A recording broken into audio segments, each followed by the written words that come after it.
There's so many different aspects of virtual care that can be improved using technology, stabilized, standardized.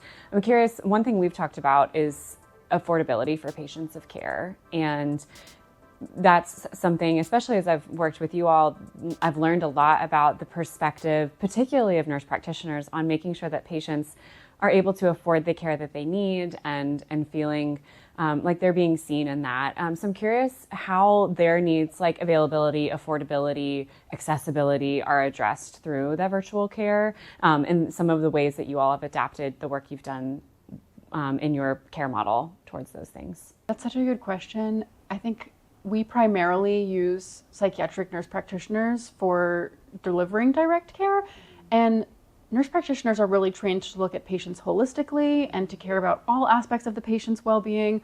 So they're looking medically, they're looking socially, they're looking at finances inevitably. And our nurse practitioners, they're using really a therapeutic model with their patients, and they know their patients really well.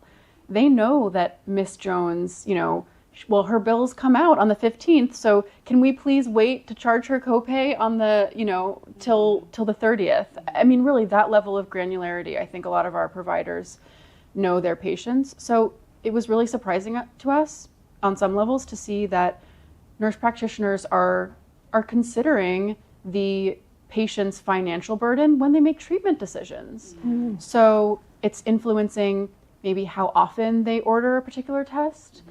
It's influencing when they prescribe medication and when they prescribe brand name medication, a new medication. And that to me is proof of the provider helping the patient navigate healthcare and the healthcare system as a whole. But I think there's some problematic things there. I mean, that's undue burden on the provider that shouldn't be a consideration. It shouldn't have to be a consideration in treatment decisions. To some degree, I think what you're pointing to a little bit is the clinician taking on the burden for the patient? Are they impacting the decisions for the patients based on finances? And I've heard that from so many clinicians. Mm-hmm. Nurse practitioners, yes, MDs the same. They have this thinking about, okay, well, if I do this thing, then they're going to have an additional cost or something else associated with it. And as technology advances, I think we will be able to have better inputs into, maybe I'm pie in the sky at this point, but we should have better insights and input into if a patient's actually staying with our clinic a little bit longer, because we're doing this very systematic pathway. We are testing at these intervals, we are titrating at this time, we are adding in cognitive behavioral therapy, we're doing some other things for reinforcements, we're putting them into groups or some other things. If that group actually is succeeding, right, better, right, staying at work longer, having better marriage or other relationship things, versus a group that we've decided not to fully integrate a standard care pathway, then the clinician can feel more informed about the decisions that they're making. They don't have enough inputs, I think. They're hearing what the patient's saying is their another chief complaint besides what their condition is. But I can only empathize. I think that was the part of the silence there, was I can only empathize with that position. Yeah, I think virtual care makes the data so much more accessible to patients. They start to become an expert in their own mental health treatment and journey, that's what we want. We want patients to be empowered, to be knowledgeable, to have access to the data. We don't want to gatekeep the data and the evidence behind why we're making treatment decisions. We want the patients to be making those decisions with us.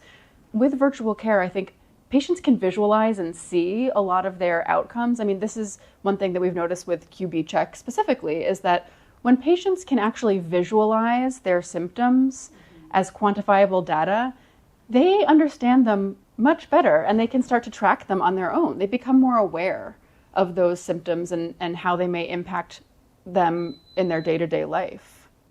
ABA is always very data-based, and we collect data on pretty much everything. And that was always my favorite component of what I got to do, was when I would show the parent of the patient, look how well they're doing, rather than just saying like, yes, he's doing better, or it seems like things are improving. Having that concrete visual of something to show, to go back to, it builds a lot of trust, I think, that the patient then can see like, oh, yes, it's not I do feel better, but being able to see it and hear you say, I see improvements in you, it's a nice complete picture that's really important, I think, when it comes to mental health and being able to show those outcomes in a really objective way that makes the patient feel really involved in what they're doing and what they're seeing. Can I just, sorry. One of the things based on my experience in working with a diverse group of providers and referrers and people who are doing different parts of the care journey is they'll use the QbCheck as an anchor point because it is so visual, not just for the patient. And, you've got the stories of patients who actually put their results in their notebook on treatment and, it's like, oh, this is where I am. But with the clinicians, being able to A, have more data when you are in a remote environment, but then B, feeding that back to other people that are in this patient's life. Mm-hmm. It might be the primary care doctor. It might be someone who's doing the therapy for them. Being able to use that as an anchor point across those conversations, I think is to your point, Katie, that part from the parents' family's perspective, but actually we can take it out a little bit wider. So to kind of conclude this conversation, what do you think the future of virtual care is to evolve to serve more patients, to improve accessibility, to improve outcomes? What do you see as the future for virtual care? I see it as a competency, really, and I see a lot of additional training for providers on how to harness it. That's a loaded one, and my answer is going to be too long. So I just think optimistic and thoughtful about the ways in which we can deliver care. I think leveling the playing field for patients and providers, doing so responsibly, still leaving choices to the patients and the providers about how and when care should be delivered, removing administrative burden, and using clinician time the way that it is needed and from a training perspective, and then being able to improve the way in which we can scale care in a responsible way from a more standardized way, I think are the things that I'm most excited for. Well, thank you so much both for being here today. It's really fun to be here at our Houston offices, and Charlotte, you being locals, has been such a fun thing to have you here today. So thank you for your time and such a great conversation. And thank you to all of you all for watching. Come back for more from QbCheck, and have a great day.